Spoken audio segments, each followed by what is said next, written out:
नमस्कार। आज हम कंटिन्यू कर रहे हैं राजस्थान हिस्ट्री, जिसके अंदर आज टॉपिक है राजपूत मराठा संघर्ष। मल्हार राव होलकर ने कोटा नरेश शत्रु साल की सेना से मिलकर जयपुर के महाराजा माधो सिंह की सेना को मांगरोल के निकट भटवाड़ा के युद्ध, जो कि 1761 ईस्वी में परास्त कर दिया था। इस युद्ध से राजस्थान में पुनः मराठा वर्चस्व की स्थापना हो गई। जयपुर राज्य ने मराठों की चढ़ी रकम का किस्तों में भुगतान करने तथा भविष्य में कर के रूप में एक निश्चित धनराशि देने का वादा कर एक स्थायी समझौता कर लिया। टोंक और रामपुरा के परगने भी मराठों को प्राप्त हो गए। माधो सिंह ने यह समझौता मजबूरीवश किया था। मेवाड़ में रतन सिंह और अरि सिंह के मध्य उत्तराधिकार को लेकर संघर्ष हुआ, जिससे मराठों को मेवाड़ में हस्तक्षेप का अवसर मिला। मेवाड़ राज्य को एक बड़ी धनराशि और कुछ परगने मराठों को सौंपने पड़े। जोधपुर के महाराजा विजय सिंह और मराठाओं के मध्य जनवरी 1761 ईस्वी में एक समझौता हुआ, जिसके अनुसार मराठों ने उसके विरोधी राम सिंह को सहायता नहीं देने का वचन दिया। इसके बावजूद महाराजा मराठों की ओर से सदैव आंशिक रहता था। पारस्परिक फूट, वैमनस्य और व्यक्तिगत राग द्वेष एवं प्रतिस्पर्धा के कारण राजस्थान के शासक मराठों के विरुद्ध सामूहिक कार्यवाही करने में असफल रहे। फिर है तुंगा का युद्ध 28 जुलाई 1787। जयपुर राज्य और मराठाओं के मध्य खिरात चुकाने के मामले को लेकर बार बार विवाद होता था। फलस्वरूप मराठा सरदार महादजी सिंधिया जयपुर राज्य में लूटमार करता रहता था। महादजी सिंधिया की खिराज की बढ़ती हुई मांगे, उसके उद्दंड व कठोर व्यवहार तथा उसके द्वारा मानसिंह महाराजा पृथ्वी सिंह 1768 से 78 ईस्वी तक का मरणोपरांत उत्पन्न हुआ को जयपुर की गद्दी पर बिठाने की धमकी से जयपुर का शासक प्रताप सिंह 1778 से 1803 ईस्वी उनका शासनकाल है में मराठों का सामना करने की तैयारी करने लगा। उसने मई 1786 में अंग्रेजों से भी मराठों के विरुद्ध सहायता प्राप्त करने का प्रयत्न किया। प्रताप सिंह ने मराठों के विरुद्ध एक संघ बनाने का प्रयास किया और जोधपुर महाराजा विजय सिंह से सैनिक सहायता का आश्वासन प्राप्त कर लिया।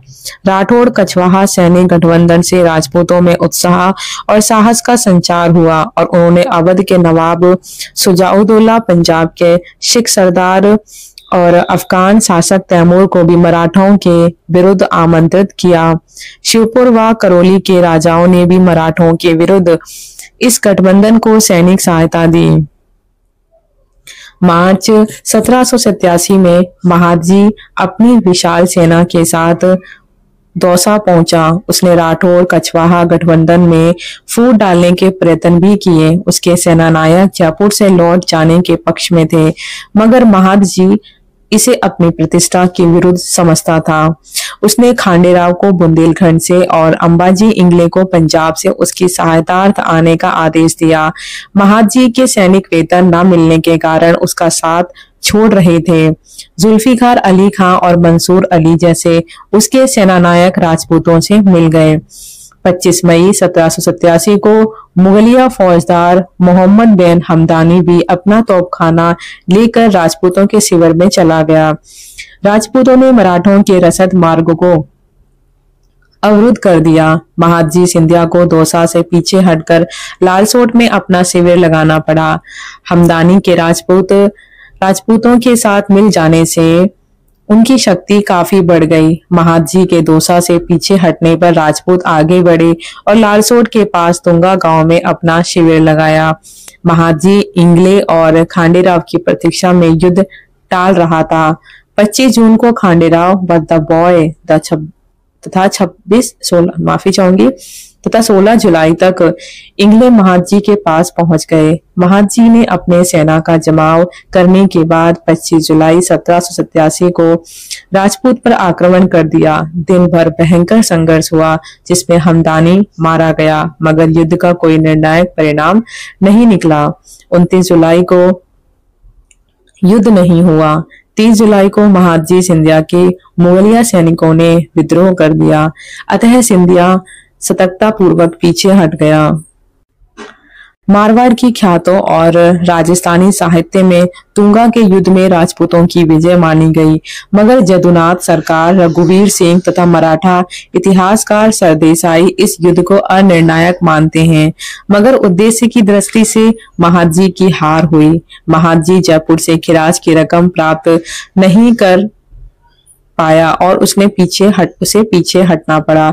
निश्चित ही इस युद्ध में राजपूतों का पलड़ा भारी रहा और वे मुगल मराठा शक्ति के सामने नतमस्तक नहीं हुए।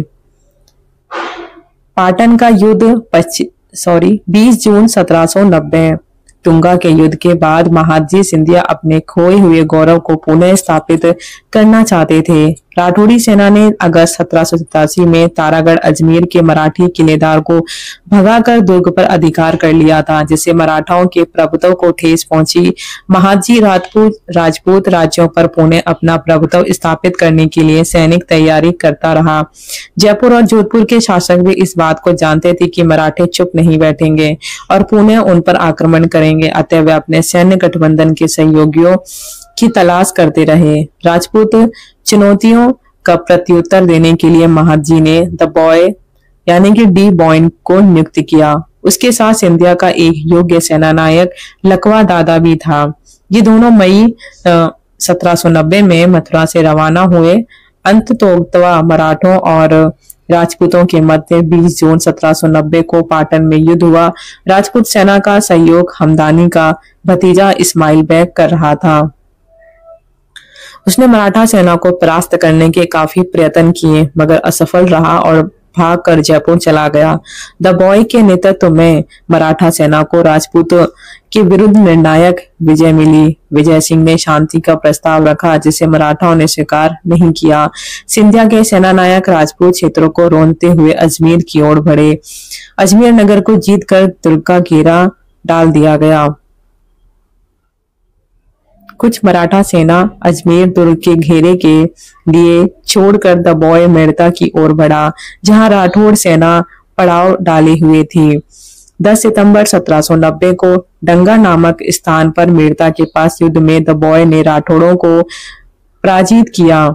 इस युद्ध में राठौड़ों को जान माल की भारी क्षति हुई। मराठों द्वारा अब जोधपुर पर आक्रमण की संभावना बलवती हो गई। जीवाजी के नेतृत्व में एक मराठा टुकड़ी जोधपुर की ओर अग्रसर हुई। महाराजा विजय सिंह और जयपुर के शासक प्रताप सिंह के मध्य भी मनमुटाव हो गया था। ऐसी स्थिति में विजय सिंह ने महादजी से संधि के प्रयास किए। अंत में जनवरी 1791 में महादजी और विजय सिंह के मध्य संधि हो गई। जोधपुर के शासक ने 60 लाख रुपए देने, अजमेर नगर व दुर्ग मराठों को देने के साथ सांबर, खेरवा, मसूदा सहित 29 गांव मराठों को सौंपना स्वीकार किया। उसने वार्षिक कर देने का भी वचन दिया। फरवरी 1791 में जयपुर राज्य ने भी मराठाओं से संधि कर ली। महादजी को 15 लाख रुपए और उसके मंत्रियों को 2 लाख रुपए दिया जाना स्वीकार किया।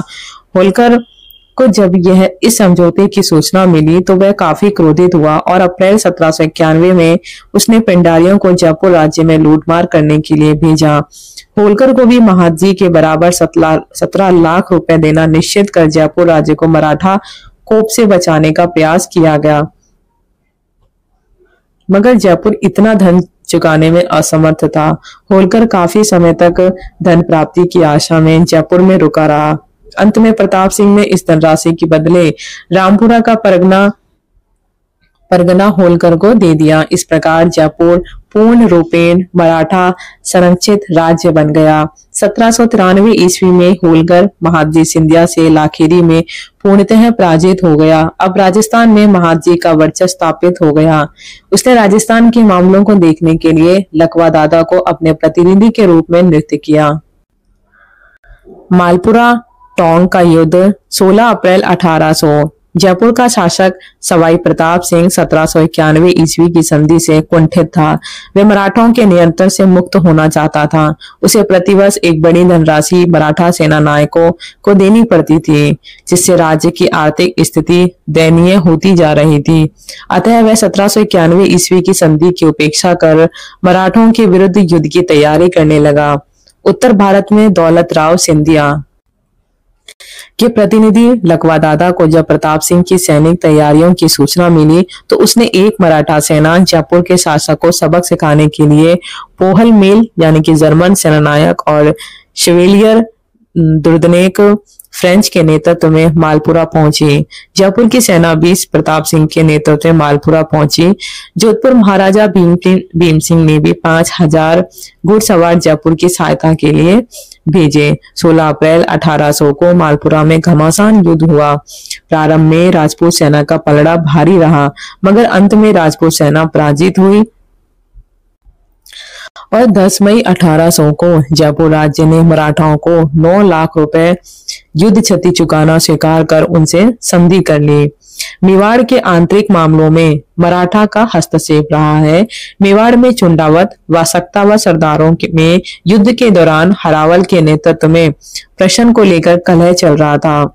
सक्तावतों के समर्थक राजमंत्री सोमचंद गांधी के चुंडावतों द्वारा हत्या करने से मेवाड़ में गृह युद्ध की सी स्थिति उत्पन्न हो गई। सामंतों की आपसी कलह से मेवाड़ में अव्यवस्था उत्पन्न हो गई।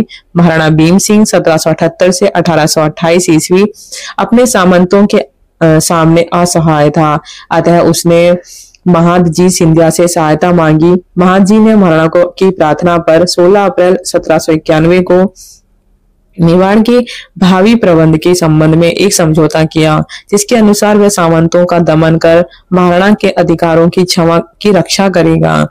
चुंडावतों से 64 लाख रुपए वसूल करके 48 लाख रुपए स्वयं रखेगा और शेष महाराणा को देगा। इस समझौते क्रियान्वयन के लिए महादजी सिंधिया ने अपने नायब अंबाजी इंगले को आदेश दिया। इंगले ने चुंडावत सरदारों को महाराणा की अधीनता एवं आदेश मानने के लिए विवश किया। उसने रतन सिंह को 1792 ईस्वी में कुंभलगढ़ के किले से बाहर निकालकर उस पर महाराणा का अधिकार स्थापित किया। अंबाजी इंगले ने जागीरदारों के उत्पात व अराजकता का अंत कर मेवाड़ में शांति स्थापित की और इस प्रकार मेवाड़ महाराणा आंतरिक शांति के लिए भी मराठों पर निर्भर हो गया। मेवाड़ राजकुमारी कृष्णा कुमारी की हत्या। कृष्णा कुमारी मेवाड़ महाराणा भीम सिंह 1778 से 1828 ईस्वी की पुत्री थी। 1799 ईस्वी में उनका संबंध जोधपुर महाराजा भीम सिंह से किया गया, लेकिन विवाह से पूर्व ही 1803 ईस्वी में भीम सिंह की मृत्यु हो गई। भीम सिंह का उत्तराधिकारी महाराजा मान सिंह बना। मेवाड़ महाराणा ने मान सिंह से विवाह की बात चलाई, मगर तभी मान सिंह ने अपने महाराणा भीम सिंह के संबंधी घाणेराव ठिकाने पर आक्रमण कर ठाकुर को निष्कासित कर दिया।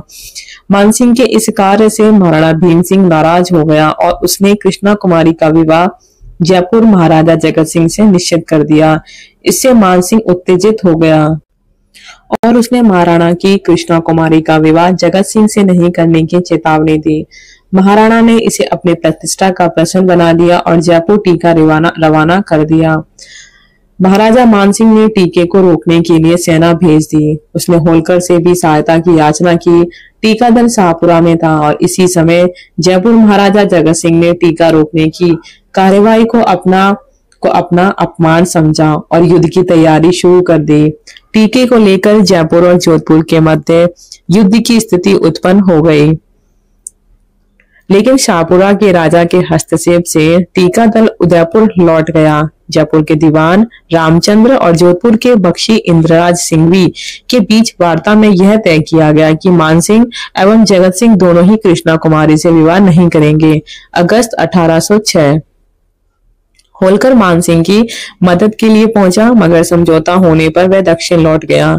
लेकिन जगत सिंह कृष्णा कुमारी से विवाह का मोह नहीं छोड़ सका। इसके लिए वह जोधपुर के शासक मानसिंह को गद्दी से हटाकर धोंकल सिंह की सहायता करने के लिए तैयार हो गया। 13 मार्च 1807 की गिंगोली यानी कि पर्वतसर के पास के युद्ध में जोधपुर के विद्रोही सामंतों व जयपुर की सेना ने मराठों और अमीर खां पिंडारी की सहायता से मानसिंह को परास्त किया। मगर जगत सिंह और अमीर खां पिंडारी के मध्य सेना के व्यय को लेकर मतभेद हो गया। अतः वह जोधपुर के शासक मानसिंह से मिल गया। अमीर खां की सहायता से मानसिंह ने विद्रोही सरदारों का दमन कर दिया और मई 1810 में जयपुर राज्य से भी संधि कर ली।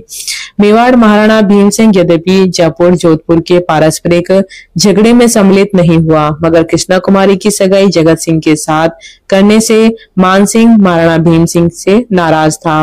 वह जयपुर एवं जोधपुर के मध्य युद्ध के लिए भी कृष्णा कुमारी को ही उत्तरदायी मानता था। अतः अमीर खां द्वारा यह सलाह देने पर कि कृष्णा कुमारी के जीवित रहते जयपुर और जोधपुर की मैत्री सुदृढ़ नहीं हो सकती, उसने कृष्णा कुमारी की हत्या करवाने का निश्चय किया और यह कार्य अमीर खां को ही सौंपा। जुलाई 1810 में अमीर खां 40,000 सेना के साथ उदयपुर पहुंचा और उसने महाराणा को कहलवाया कि वे कृष्णा कुमारी का विवाह महाराजा मानसिंह के साथ कर दें या उसकी हत्या कर दें, नहीं तो मेवाड़ को उजाड़ देगा। महाराणा भीम सिंह इतना दुर्बल था कि वह अमीर खां से मेवाड़ की रक्षा नहीं कर सकता था। अमीर खां की धमकी से भयभीत होकर 21 जुलाई 1810 को कृष्णा कुमारी को जहर का प्याला भिजवाया गया, जिसे पीकर उसने अपने जीवन लीला समाप्त कर ली। कृष्णा कुमारी की जीवन लीला समाप्त होने पर राजस्थान के दो प्रमुख राज्य जयपुर व जोधपुर के मध्य दीर्घकालीन वैमनस्य का दुर्भाग्यपूर्ण ढंग से अंत हो गया और अमीर खां जोधपुर लौट गया। आज ये क्लास यहीं पर हम एंड करते हैं। धन्यवाद।